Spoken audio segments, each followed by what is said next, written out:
Hi all, good afternoon. അപ്പൊ നമ്മുടെ ഇന്നത്തെ സെഷൻ, ഇന്നലെ നമ്മൾ RRB ഗ്രൂപ്പ് ഡിയുടെ ഒരു സെഷൻ ചെയ്തിട്ടുണ്ടായിരുന്നു. അപ്പൊ ആ ഒരു വീഡിയോയിൽ ഞാൻ പറയുന്നുണ്ടായിരുന്നു അപ്ലൈ ചെയ്യാനായിട്ടുള്ള ലാസ്റ്റ് ഡേറ്റ് അടുത്ത് കഴിഞ്ഞു. അപ്പൊ ആരെങ്കിലും ഇനി അപ്ലൈ ചെയ്യാൻ ആഗ്രഹിക്കുന്നുണ്ടെങ്കിൽ പെട്ടെന്ന് തന്നെ അപ്ലൈ ചെയ്തോളാനൊക്കെ പറഞ്ഞു.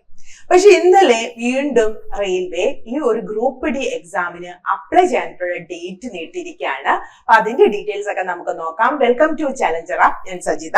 അപ്പൊ ഡീറ്റെയിൽസിലേക്കൊക്കെ പോകുന്നതിന് മുമ്പ് നമ്മുടെ ചലഞ്ചർ ആപ്പ് എന്ന് പറയുന്ന യൂട്യൂബ് ചാനൽ ആദ്യമായിട്ട് കാണുന്ന ഒരു ചാനൽ സബ്സ്ക്രൈബ് ചെയ്യുക. ലേറ്റസ്റ്റ് ആയിട്ടുള്ള നോട്ടിഫിക്കേഷൻ ആണെങ്കിലും മോട്ടിവേഷൻ സെഷൻസും കോണ്ടന്റും ഒക്കെ നമ്മുടെ ചാനലിൽ അവൈലബിൾ ആണ്.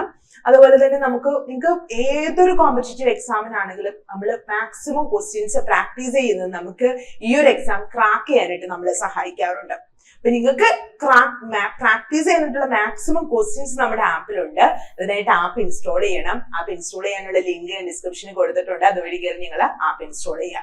അപ്പം നമ്മൾ പറഞ്ഞതുപോലെ RRB ഗ്രൂപ്പ് ഡി നോട്ടിഫിക്കേഷൻ എത്തി. ലാസ്റ്റ് ഡേറ്റ് ആയ സമയത്ത് എത്താറായിരിക്കായിരുന്നു.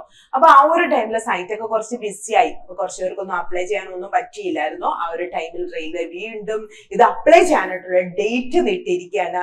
സോ ഈ ഒരു അവസരം നമ്മൾ മാക്സിമം ഉപയോഗിക്കുക. കാരണം 10ാം ക്ലാസ് യോഗ്യതയുള്ളവർക്ക് ഇതിലും നല്ലൊരു അവസരമില്ല. അപ്പൊ ഇതിന്റെ കുറച്ച് ഡീറ്റെയിൽസ് ഒക്കെ നമുക്ക് നോക്കാം. സോ നമ്മുടെ ആപ്പ് ഒന്ന് ഇൻസ്റ്റാൾ ചെയ്യുക. അതേപോലെ തന്നെ നമ്മുടെ യൂട്യൂബ് ചാനൽ ആദ്യമായിട്ട് കാണുന്നവർ സബ്സ്ക്രൈബ് ചെയ്യുക. റെയിൽവേയിൽ നിന്നും ഇന്നലെ വന്നിരിക്കുന്ന ഇത് നേരത്തെ പറഞ്ഞിരുന്നത് 22/2/2025, അതായത് ഫെബ്രുവരി മാസം 22-ാം തീയതി ആയിരുന്നു അപ്ലൈ ചെയ്യാനായിട്ടുള്ള ലാസ്റ്റ് ഡേറ്റ്. ഇന്ന് ആ ഡേറ്റ് നീട്ടിയിട്ട് 1/3/2025 വരെ, അതായത് മാർച്ച് 1-ാം തീയതി വരെ നിങ്ങൾക്ക് അപ്ലൈ ചെയ്യാനായിട്ടുള്ളത് ഡേറ്റ് നീട്ടിക്കിട്ടിരിക്കുകയാണ്. അതായത് ഏകദേശം ഒരു 1 വീക്കിനടുത്ത് നീട്ടിയിട്ടുണ്ട്. പക്ഷേ ഇത് വെച്ചിട്ട് നിങ്ങൾ ഇരിക്കരുത്. മാക്സിമം പെട്ടെന്ന് തന്നെ അപ്ലൈ ചെയ്യണം. വേറൊന്നും അല്ല, നമ്മുടെ സൈറ്റ് വീണ്ടും ബിസി ആകും. അപ്പൊ ഡേറ്റുകളിലൊക്കെ മാറ്റം ഉണ്ടായിട്ടുണ്ട്. Closing date and time for application fee payment after closing date for online submission എന്ന് പറഞ്ഞ് കൊടുത്തിട്ടുണ്ട്. നേരത്തെ 24/2 ആയിരുന്നു. ഇപ്പൊ അത് 3/3 മാറ്റിയിട്ടുണ്ട്. അതുപോലെ തന്നെ നമുക്ക് കറക്ഷൻ വിൻഡോ നേരത്തെ ഓപ്പൺ ചെയ്യുമായിരുന്നു. 25/2/2025 മുതൽ 6/3 വരെ ആയിരുന്നു. ഇപ്പൊ കറക്ഷൻ വിൻഡോ ഓപ്പൺ ചെയ്ത ഡേറ്റ് മാറ്റി 4/3/2025 മുതൽ 13/3/2025 വരെ നിങ്ങൾക്ക് കറക്ഷൻ വിൻഡോ ഓപ്പൺ ആയി കിട്ടുന്നതാണ്. അപ്പൊ ഇതൊന്നും തന്നെ നിങ്ങൾ ഇത്രയും ദിവസം എനിക്കുണ്ട്, അപ്പോഴത്തേക്ക് ചെയ്യാം എന്ന് വിചാരിച്ച് ഇരിക്കല്ലേ. ഇനി ആരെങ്കിലും റെയിൽവേ ഗ്രൂപ്പ് ഡി ഇത് അപ്ലൈ ചെയ്യാൻ ആഗ്രഹിക്കുന്നവരുണ്ടോ, പെട്ടെന്ന് തന്നെ അപ്ലൈ ചെയ്യുക. കാരണം സൈറ്റ് ബിസി ആകും. നമ്മൾ ഇന്നലത്തെ വീഡിയോയിൽ പറഞ്ഞതുപോലെ മക്കളെ, സ്ഥിരവരുമാനമുള്ള ഒരു ജോലിയാണ് നിങ്ങൾ ആഗ്രഹിക്കുന്നത് എങ്കിൽ നല്ല ഒരു ജോബ് തന്നെയാണ് ഗ്രൂപ്പ് ഡി നിങ്ങൾക്ക് മുന്നിൽ പ്രസന്റ് ചെയ്യുന്നത്. സാലറി സ്കെയിലൊക്കെ ഇപ്പോഴത്തെ നിങ്ങൾ നോക്കിയേ വേണ്ട. വീണ്ടും അത്യാവശ്യം സാലറി സ്കെയിൽ പുതിയത് വരും. അപ്പൊ അത്യാവശ്യം സാലറി ഒക്കെ നമ്മുടെ കയ്യിൽ കിട്ടും. പിന്നെ TAD അങ്ങനെയുള്ള അലവൻസുകളൊക്കെ ഒരുപാടുള്ള ഒരു പോസ്റ്റ് തന്നെയാണ് ഗ്രൂപ്പ് ഡി എന്ന് പറയുന്നത്. പിന്നെ നമ്മുടെ ഒക്കെ പേടി സ്വപ്നമാണ് ഇംഗ്ലീഷ് ഇല്ല ഇവിടെ. കഴിഞ്ഞ ദിവസത്തെ ഒരു വീഡിയോയിൽ ഞാൻ പറയണ്ടായിരുന്നു ഇംഗ്ലീഷ് ഇല്ല എന്നുള്ളതും ഇതിന്റെ ഒരു അഡ്വാൻറ്റേജ് ആണ്. അതായത് നമ്മുടെ സയൻസിന് 25 mark, maths 25 mark, general intelligence and reasoning 30 mark, current affairs 20 mark. So 100 mark 90 മിനിറ്റിലാണ് എക്സാം നടക്കുന്ന പാറ്റേണും കാര്യങ്ങളും ഒക്കെ നിങ്ങൾക്ക് അറിയാം. അപ്പൊ ഈ ഒരു എക്സാം നോട്ടിഫിക്കേഷൻ ഇപ്പം വീണ്ടും അപ്ലൈ ചെയ്യാനുള്ള ഡേറ്റ് ഒക്കെ നീട്ടിയിരിക്കുന്നത് കൊണ്ട് തന്നെ മേ ബി എക്സാം ഒരു ജൂൺ ജൂലൈ ഒക്കെ ആയിട്ടേ കാണുള്ളൂ. അപ്പൊ നമ്മുടെ മുന്നിൽ ഒരു ദിവസം ഒരു മാക്സിമം ഒരു 3 hours ഉണ്ട്. 2 to 3 hours. അതായത് ഇല്ല രാജാവ് എന്ന് വേണമെങ്കിൽ നമുക്ക് വിശേഷിപ്പിക്കാം. മാത്സിന് റീസണിങ് 55 മാർക്കുണ്ട്. അപ്പൊ പ്രാക്ടീസ് ചെയ്യണം മാക്സിമം ക്വസ്റ്റ്യൻ. ചിലപ്പോ നിങ്ങൾക്ക് കാര്യങ്ങളൊക്കെ അറിയായിരിക്കും, പക്ഷെ ആ സ്പീഡ് നമ്മൾ ആക്കിയെടുക്കുക. അപ്പൊ അങ്ങനെയൊക്കെ വ്യക്തമായ രീതിയിലൊന്ന് തയ്യാറാകുക. അതായത് 2-3 hours ഡെയിലി നിങ്ങൾ ഈവൻ വർക്കിംഗ് ആണെങ്കിൽ പോലും നിങ്ങൾ സ്പെൻഡ് ചെയ്യാൻ നിങ്ങളുടെ കയ്യിലുണ്ട്.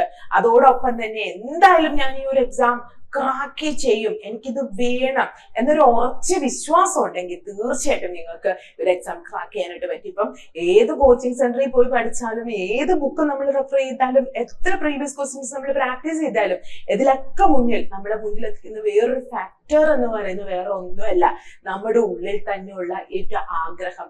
എത്രയോ ആളുകൾ കോച്ചിങ്ങിന് പോകാന്ന് തന്നെ അക്കാഡമിക്കിലൊന്നും ഹൈ അല്ലാതെ ഒരു മീഡിയം ലെവലിലൊക്കെ നിന്ന് സ്റ്റുഡൻസ് പിന്നീട് കോമ്പറ്റേറ്റീവ് എക്സാംസ് ഒക്കെ ക്രാക്ക് ചെയ്യുന്നുണ്ട്. അത് അവർ ഹാർഡ് വർക്ക് ചെയ്യുന്നുണ്ട്. സെയിം ടൈം അവരുടെ മൈൻഡിൽ എന്തായാലും ഞാൻ ഈ ഒരു ജോലി നേടും എന്നൊരു വിശ്വാസമാണ്. സോ നിങ്ങളിപ്പോ 10th ക്വാളിഫിക്കേഷൻ ഉള്ള ഒരാളാണ്. ഏറ്റവും പ്രധാനപ്പെട്ട വേറൊരെണ്ണം കൂടി ഉണ്ട്, 2019 കൊറോണ വന്നു അല്ലെ. അപ്പൊ ഈ കൊറോണയ്ക്ക് ശേഷം നമ്മൾ ഇങ്ങനെ റെയിൽവേ നോട്ടിഫിക്കേഷൻ എന്നാണ് കുറെ ആയിട്ട് കാത്തിരുന്നു. കുറെ ലേറ്റ് ആയി കഴിഞ്ഞിട്ട് നോട്ടിഫിക്കേഷൻ വന്നു. അതുകൊണ്ട് നമുക്ക് ഏജ് റിലാക്സേഷനും വന്നിട്ടുണ്ട്. അപ്പോഴും നമുക്ക് ഈ ഒരു ഗ്രൂപ്പ് സി എ വെച്ച് ഗ്രൂപ്പ് ഡിയുടെ ഒരു ബെനിഫിറ്റ് എന്ന് വേണം നമുക്ക് പറയാം. ഒരൊറ്റ എക്സാമേ ഉള്ളൂ. സിലബസ് ഒക്കെ ഏകദേശം അവിടെ ഇവിടെയൊക്കെ സെയിം ആയിട്ടൊക്കെ ഉണ്ട്. പിന്നെ എന്തൊക്കെയാണോ പഠിക്കേണ്ടത് റെയിൽവേ കൃത്യമായിട്ട് സിലബസ് നമുക്ക് തന്നിട്ടും ഉണ്ടായിരുന്നു. അപ്പൊ കൃത്യമായ പാറ്റേൺ നിങ്ങൾ തയ്യാറാകുകയാണെങ്കിൽ നിങ്ങൾക്ക് ഈ ഒരു എക്സാം ക്രാക്ക് ചെയ്യാനായിട്ട് പറ്റും. അപ്പൊ ഇതിന്റെ ഡീറ്റെയിൽസ് നമ്മൾ ചലഞ്ചർ ആപ്പിലും ഇതിന്റെ ഒരു ബാച്ച് ആരംഭിച്ചിട്ടുണ്ട്. അപ്പൊ ആ ബാച്ചിൽ കൂടെ നമ്മൾ എന്തൊക്കെയാണ് പ്രൊവൈഡ് ചെയ്തതെന്ന് വെച്ച് കഴിഞ്ഞാൽ നമ്മുടെ ക്ലാസ്സുകളൊക്കെ തന്നെ ലൈവാണ്. ലൈവും സെയിം ടൈം റെക്കോർഡ് ചെയ്തത് സിലബസിൽ പറഞ്ഞിരിക്കുന്ന അത്രയും ക്ലാസ്സുകളും നമ്മൾ റെക്കോർഡ് ചെയ്ത് വെച്ചിട്ട് അതിന്റെ live daily doubt clearing session ഉണ്ട്. എല്ലാ സ്റ്റഡി മെറ്റീരിയൽസും നമ്മൾ പ്രൊവൈഡ് ചെയ്യുന്നതാണ്. എക്സാംസ് ഉണ്ട്, മെന്റർ സപ്പോർട്ട്, ഈ ബുക്ക്, ടെസ്റ്റ് സീരീസ് ഒക്കെ നമ്മുടെ ബാച്ചിലുണ്ട്. ഈ ബാച്ചിന്റെ ഫീ എന്ന് പറയുന്നത് ആസ് പെർ നിങ്ങളുടെ ഇത് നമ്മുടെ ഒരു പോക്കറ്റ് ഇതനുസരിച്ച് നമുക്ക് പർച്ചേസ് ചെയ്യാൻ പറ്റും. അതായത് ഫുൾ റെക്കോർഡ് ക്ലാസ്സുകൾ മാത്രമേ ഉണ്ട്, ലൈവും റെക്കോർഡഡും ഉണ്ട്, മെന്റർ സപ്പോർട്ട് ബാച്ചുകളുണ്ട്. പിന്നെ പറ്റിയൊക്കെ കൂടുതൽ അറിയാനായിട്ട് ഡിസ്ക്രിപ്ഷനിൽ നമ്മുടെ കസ്റ്റമർ കെയറിലെ കോൺടാക്ട് നമ്പർ ഉണ്ട്. അപ്പൊ അതിലേക്ക് നിങ്ങൾ വിളിച്ചതിന് ശേഷം നിങ്ങൾക്ക് കൂടുതൽ ഫർദർ ഡീറ്റെയിൽസ് അറിയാനായിട്ട് പറ്റും. കോഴ്സ് ജോയിൻ ചെയ്യാൻ താല്പര്യമുള്ളവർക്ക് ജോയിൻ ചെയ്യാം. പിന്നെ ചലഞ്ചർ ആപ്പ് എന്ന് പറയുന്നത് നമ്മുടെ യൂട്യൂബ് ചാനൽ നിങ്ങൾ ഇതുവരെ സബ്സ്ക്രൈബ് ചെയ്തിട്ടില്ലെങ്കിൽ സബ്സ്ക്രൈബ് ചെയ്യണം.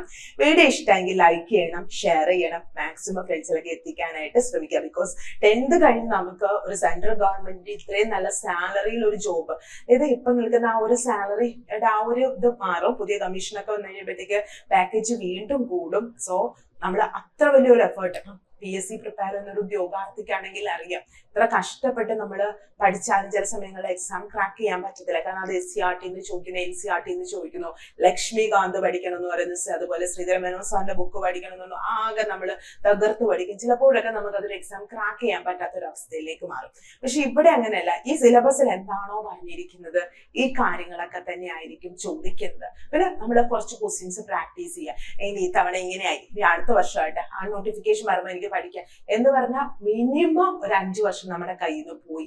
കാരണം ഇനി പുതിയ നോട്ടിഫിക്കേഷൻ വരണം, വീണ്ടും എക്സാം നടക്കണം. ഇത് തന്നെ നമ്മൾ 2019 ശേഷം കുറെ നാളിന് ശേഷമാണ് വീണ്ടും വരുന്നത്. അപ്പൊ നമ്മുടെ കയ്യിൽ വന്നിരിക്കുന്ന ഓപ്പർച്യൂണിറ്റി അത് ഏറ്റവും നന്നായി യൂട്ടിലൈസ് ചെയ്യുക. അപ്പൊ നിങ്ങൾക്ക് കോഴ്സൊക്കെ ജോയിൻ ചെയ്യാൻ താല്പര്യമുള്ളെങ്കിൽ ജോയിൻ ചെയ്താൽ മതി. അല്ലാത്തൊരു സെൽഫ് സ്റ്റഡി ആണെങ്കിൽ സിലബസ് എന്താണോ അതിനകത്തിലുള്ള ഓരോ ടോപ്പിക്കുകളും വ്യക്തമായിട്ട് പഠിക്കുക. അതിനെ ബേസ് ചെയ്തിട്ടുള്ള ക്വസ്റ്റ്യൻസ് പ്രാക്ടീസ് ചെയ്യുക. അപ്പൊ എല്ലാത്തിലും ഉപരി ഞാൻ പറഞ്ഞില്ല, നമുക്കിത് നേടണം എന്നൊരു ആഗ്രഹം, ആ ഒരു ഒരു സ്ട്രോങ് ഡിസിഷൻ, ഒരു റെസൊല്യൂഷൻ അത് നമ്മുടെ ഉള്ളിലുണ്ടെങ്കിൽ തീർച്ചയായിട്ടും നമുക്ക് അത് നേടാനായിട്ട് പറ്റും.